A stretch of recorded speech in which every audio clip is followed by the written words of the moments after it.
99% of the world's intercontinental traffic is controlled by these cables. And I think there are some 1.4 million kilometers in total where these cables are, laid underneath. Can you give a bit of a perspective of what we are looking at in terms of size itself? Yeah. So the correct figure is 95% of all international data traffic goes through these Wow. undersea cables.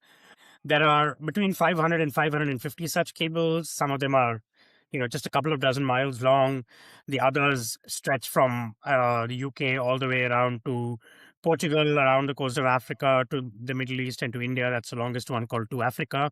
If you total up the lengths of all of these cables, it approaches, as you said, close to 1 million miles. So, as you said, 1.4 kilometers, 1.4 million kilometers or so. And you mentioned satellites early on, and this Hmm. misconception that we have that our data traffic is basically all funneled through satellite. And I think it's interesting that this is really a relic of lexicon, sort of the words we use in our day-to-day lives that makes us think this.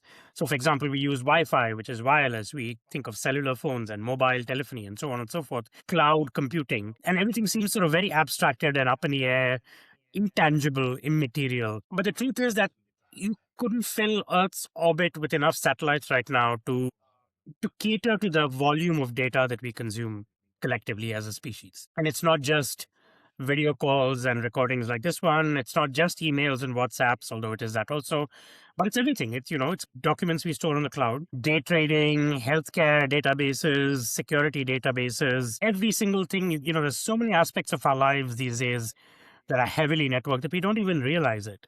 And it's only when something happens, as in Tonga, that you really see the extent of, the damage that a cable cut can do.